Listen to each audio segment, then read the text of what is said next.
This program was made possible by contributions to your PBS station from viewers like you. Thank you. On the next Discover the Upper Cumberland, we visit Dale Hollow Dam, step back in time at the Monterey Depot, and find out why the Upper Cumberland is so rich with musical talent. So come along, and together we'll discover the Upper Cumberland.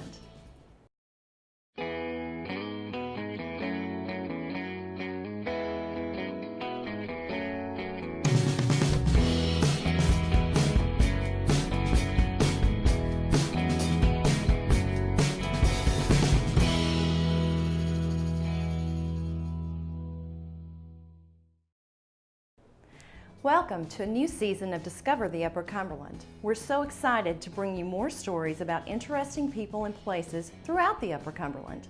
I'm Celeste Flatt-Bennett, and I'm happy to be your guide on this adventure. In our first story, we take you to Salina, Tennessee, as we take a peek into a structure that makes it possible to power up all of those electrical devices we feel like we can't live without sometimes, Dale Hollow Dam. But it also creates a beautiful place to enjoy refreshing water sports and other outdoor activities as well.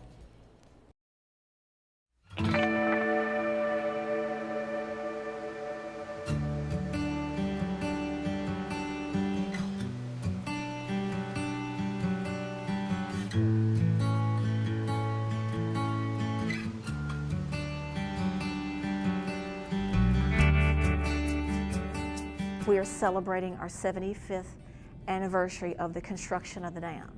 Throughout 2018, we are doing a variety of things to celebrate.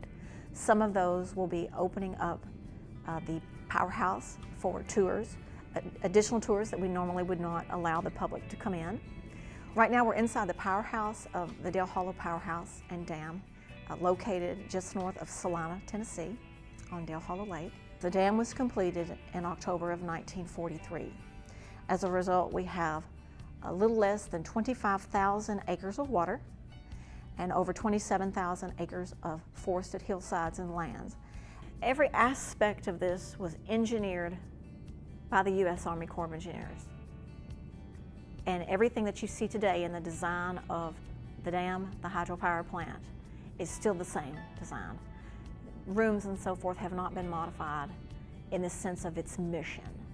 The authorization of the Flood Control Act of 1938 gave agencies the opportunity and the direction to go out and look for locations that there is significant property and life damage due to flood events, and to afford the opportunity to put in structures such as Dale Hollow Dam to impede the flooding, hold the lake back, and protect the downstream people and property. Dale Hollow is one of many that all work in concert together. We do not function alone. So when we have a flood event, it is amazing to think that Dale Hollow has an impact on what is going on downstream from us. The most recent flood event that affected Nashville and surrounding communities was in 2010. It was a very significant flood event and very tragic for many people downstream. And during that period of time, Dale Hollow Reservoir and Dam was the significant workhorse of this region, because at that time there was some maintenance and construction activities going on at the Lake Cumberland as well as Center Hill, within which those projects had to keep a decreased elevation of the lake because they were undergoing some major construction and repair efforts. So Dale Hollow held back a large portion of the waters. Had it not been doing that, it could have significantly been even worse than Nashville and other downstream communities.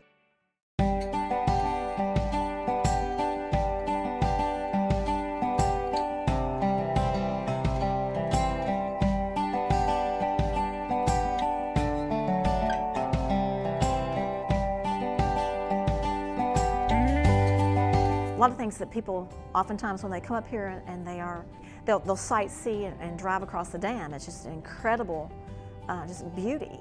Dale Hollow has such a deep, clear water. And the reason we have such water purity is the undeveloped, steep forested hillsides. All of that vegetation captures that rainwater and filters it before it gets into the watershed. So we have a very clear, beautiful lake, and it is a drive for tourist vacation destination. We have a lot of regional visitors and customers to our area, but we also have people that come from all over the country just to vacation on Dale Hollow Lake. Their vacation can include camping, houseboating destinations, and lodging, cabins, those sort of things that our marinas offer. We also are well known for eagles on Dale Hollow, and in 2016 we had a partnership agreement with the Dale Hollow Marina Association, Twin Lakes Telephone Cooperative, and the Friends of Dale Hollow Lake for an eagle count. So now at any time year-round you can log online and look at the eagles in the nest. Because it is a natural environment, we do not interfere. So when you watch the eagle cam, there may be some things that aren't always pretty, but that is nature, and we do not mess and disturb that environment. They have a limited window. They can go up one time a year to maintain that eagle cam. We're also well known for our fisheries. Dale Hollow has the top 3 catches in smallmouth bass, holding the world record catch of smallmouth bass, which was caught in 1955 by David Hayes, weighing in at 11 pounds and 15 ounces.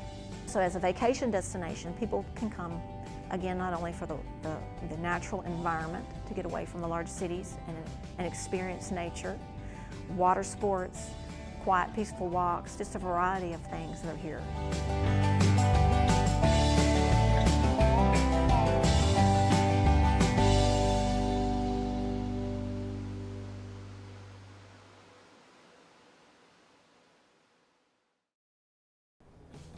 Trains always seem to hold a fascination for young and old alike, and there's a place in Monterey, Tennessee that gives its guests the chance to step back in history to a time when trains were a much more common sight in our area.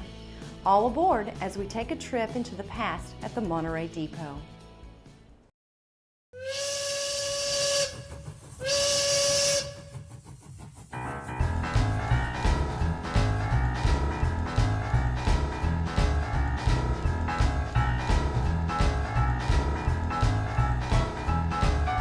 We're standing in the Monterey Depot Historical Museum. It is in the heart of downtown Monterey. This building is chock full of memorabilia from Monterey's glorious past. This was a dream of several people in Monterey several years ago. These were people who were romantics, they were preservationists, they had a deep interest in Monterey, and they wanted to recapture some of our past.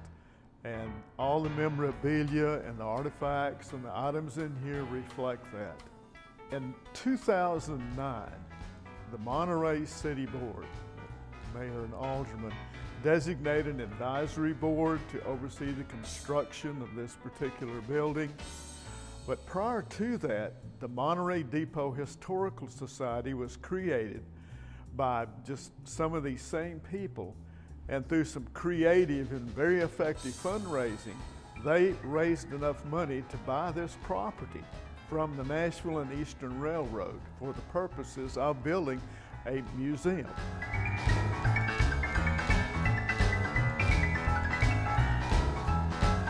The railroad came to Monterey in 1894, coming from Nashville, reaching to Emory Gap in Roane County. The Tennessee Central saw fit to designate Monterey as sort of a hub. These were where the midway shops were located for engine and car repair. Local freights originated here. We had an East Local and a West Local. And then we had coal trains who went out what we called on the branch to the wilder coal fields. Monterey was a railroad town. It was a major employer, and it was the most significant legs of our three-legged stool, which buoyed Monterey economically. The other two were coal mining and hardwood flooring. Officially, this is called a transportation museum. So we have artifacts here, of course, from the railroading days. You can even find some lumps of coal here. There's memorabilia from the Monterey Hospital. There's a collection of books from a gentleman named Stu McKay, formerly of Cookeville, now in Chicago, who donated his library here for people to research. There are 2 speeders here, 2 track cars, pictures galore, there are documents here. We have a Tennessee Central motor car here that we found at the 127 yard sale several years ago. One of our alert members of our Historical Society spotted it. It was horrible looking, and we got that thing restored, partially with a grant from the National Railway Historical Society. So it is parked here. They were called track cars, speeders, but it's what towed the work crews around, the section crews, to do track repair. To my right is the original mail cart from the Monterey Depot back in the Tennessee Central days. I personally came across this item. When I first found it, it was just the original steel, and somebody had constructed a deck on it to put flower pots. And I let a gentleman named Eugene Buckner in town restore that, and it's parked here and has some period mail bags in it, because that cart used to sit right here when the mail would come in on the passenger train. So it's here on display.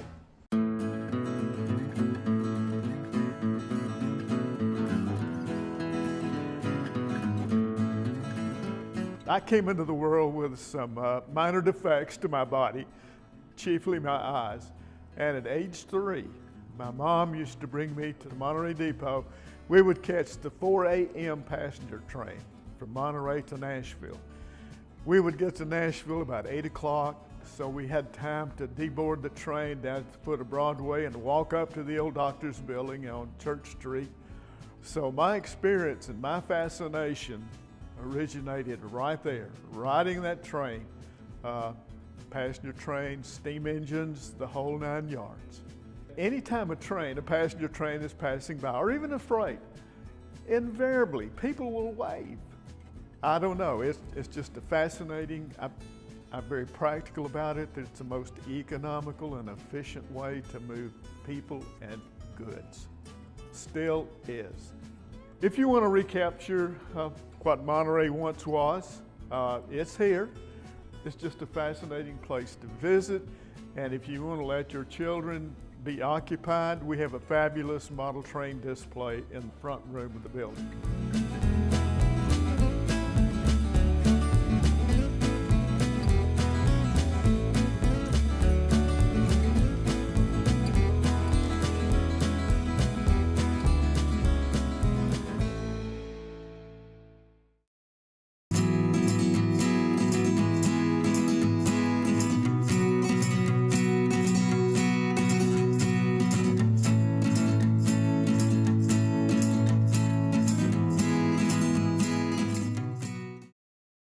We've always known that the Upper Cumberland is rich with talented musicians, but many times it's hard for these musicians to showcase their talents on a national stage.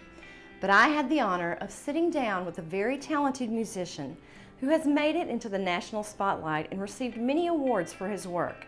Jamie Daly of the bluegrass duo Daly and Vincent took the time to tell us why he is proud to call Jackson County, Tennessee his home.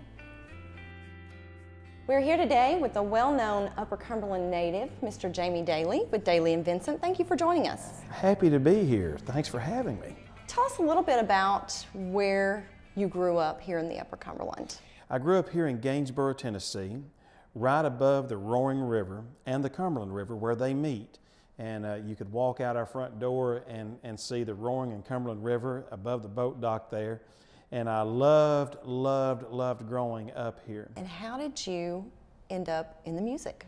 Well, my dad plays music. So since I was 3 years old, my dad is J.B. Daly, and he plays music, and he would take me around with his group. And at 3 years old, I would be on stage singing with a bottle in my mouth most of the time and beating on a tambourine out of time. Later on, as I grew up, 9 years old or so, I started playing musical instruments in his band with him. Went on to create my own regional band at the time and played all the local festivals around Middle Tennessee and got to know everybody. And then in late 1998, I received a call from a legend in bluegrass music who I adored and watched on television, and I knew all of his songs, Doyle Lawson and Quicksilver. And he asked me to come and try out and sing the high part and play, and I did and got the job. I think over my 9-year tenure with him, we won Vocal Group of the Year for 7 years in a row, along with other awards and several Grammy nominations. And then about that same time, I met Darren Vincent, who played with Ricky Skaggs and Kentucky Thunder. And we started singing on some records with Dolly Parton and different artists throughout Nashville on some of her records. And there was a record that Darren was producing with different artists on it. And he went to the record head. He said, if I can bring Dolly Parton on this record, will you let Jamie Daly and I have our own song? What an and he said, well, you do that and you can have a song. Well, he did that. We cut the song. It went #1 for 6 months over everything on the record. And then we were offered a record deal, long story short. Wow. And we left Doyle and Ricky with a year's notice and started Daly and Vincent. And that was 11 years ago. And our first paid tour date was on the stage of the Grand Ole Opry. That's where we started and kicked off our career. Fantastic, fantastic. Now, over the years growing up here in Gainesboro and around this area, you had obviously some extremely good support from your family, from your friends, from your father, who obviously took you along and let you be a part of his life in music. Absolutely, and my mom and dad both were so supportive, so loving, never made me do anything. If you want to do it, son, we'll take you, make sure you get there and make sure you get to play, and Daddy would play with me. Mom would support. She'd bring chicken along in a basket, whatever it took, and we'd stay out to 4 or 5 in the morning doing this, and get home at 7 a.m. And on top of my family, I get emotional about it, but Gainesboro has been so supportive of me and my music.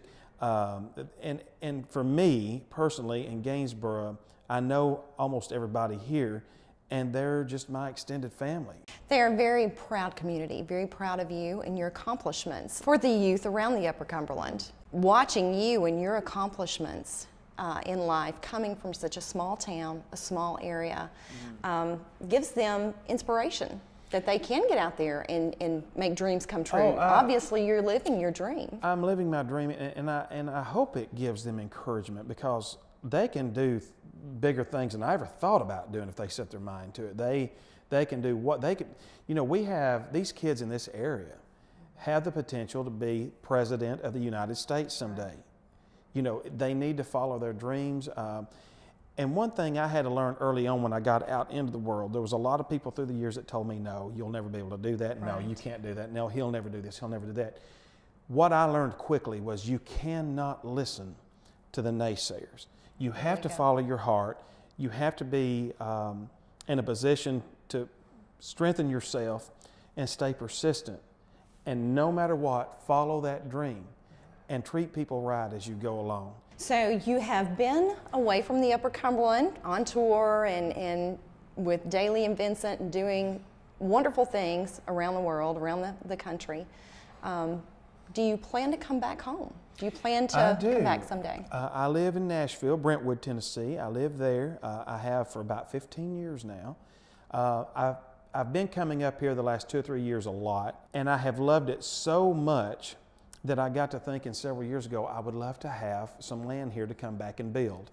And so just recently, about 6 months ago, I was able to buy quite a bit of land that I could clear some stuff on top and eventually build up there. And I've been working on that piece of property, and hopefully very soon in the next year or so, I hope to break ground and build a dream home there so I can be back here at least part-time.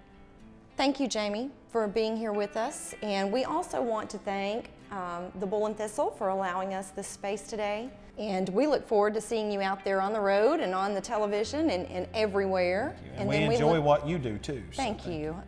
And then we enjoy having you back home here when you're home. Happy to be here. Thank you so much, Jamie. Thank you.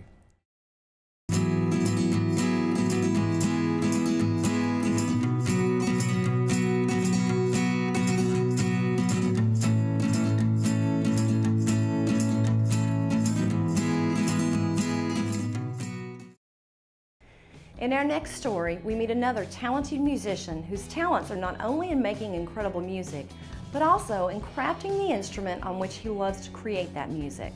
Come along as we visit the workshop of Kenny Lee Nunley in McMinnville, Tennessee.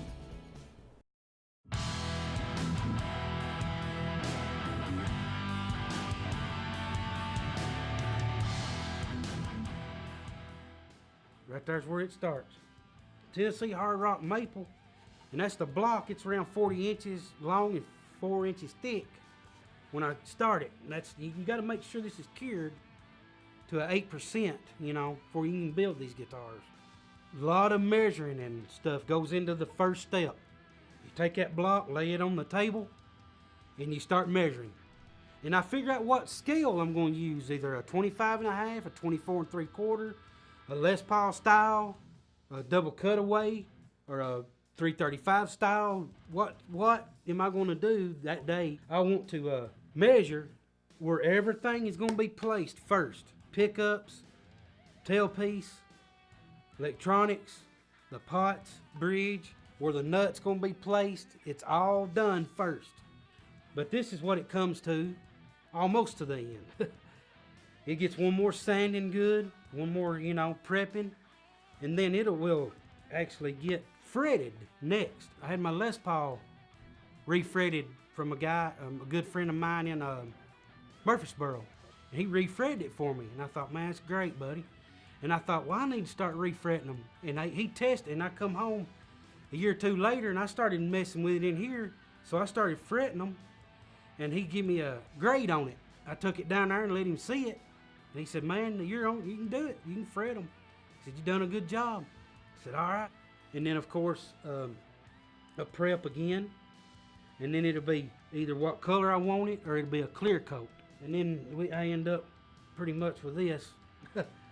The final product will be a neck through. You know, that's my specialty. I build different kinds of guitars. But this is a specialty we're working on right now, you know, this type. I've had all kinds of players play them, and I want them to. I invite them to come and play them.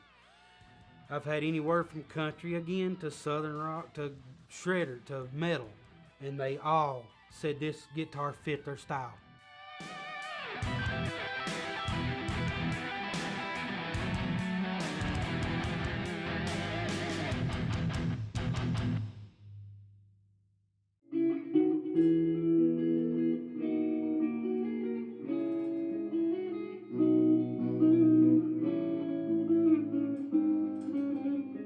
A normal day would be I get up, breakfast, go to work, 8-10 hours.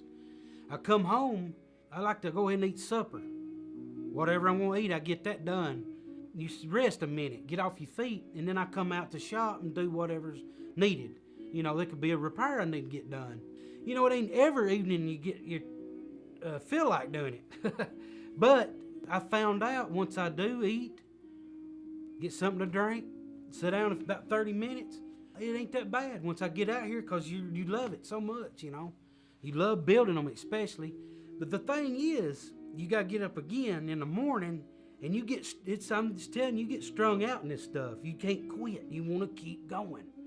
Sometimes I'm up to 1 o'clock in the morning. I say, oh man, I've stayed out here all night, you know. Got to get up. But you keep going.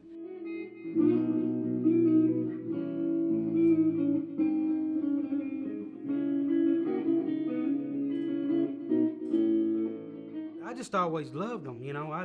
I was 6, 7 when I started twanging on them. That's all I done till I was 15, you know, 12, 13, 14, 15, 16. That's all I done was played, you know. And I always, you know, wondered how you worked on them. 2010 is when I really bared down on it. And I started advertising, repair shop. I've done pretty decent at it. It takes a while to get where you're going, you know, with it, but I do repair, like I said, I repair all kinds of instruments too, and got to really bear down with the technical parts of it, you know, and studying it again, and really put 12, 15 hours a day in just studying it. Trial and error, you know, out here, messing something up, you know, and, you know, that frustrated after 10 hours of thought you was doing something, you know, it all goes with it.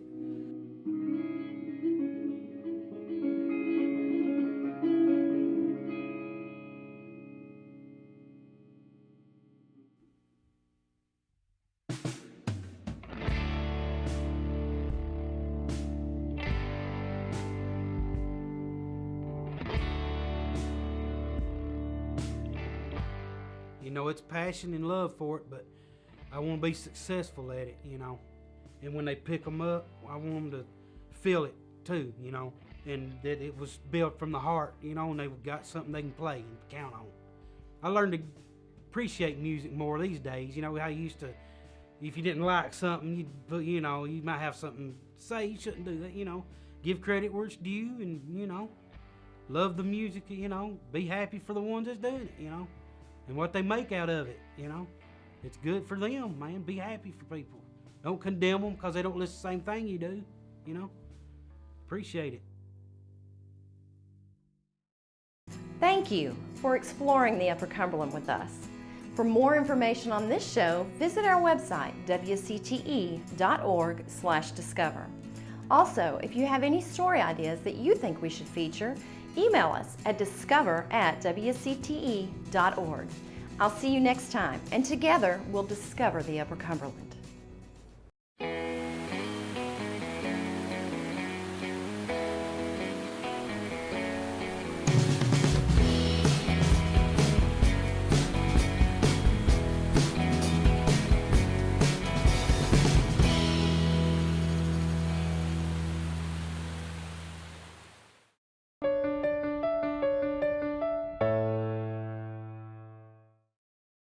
This program was made possible by contributions to your PBS station from viewers like you. Thank you.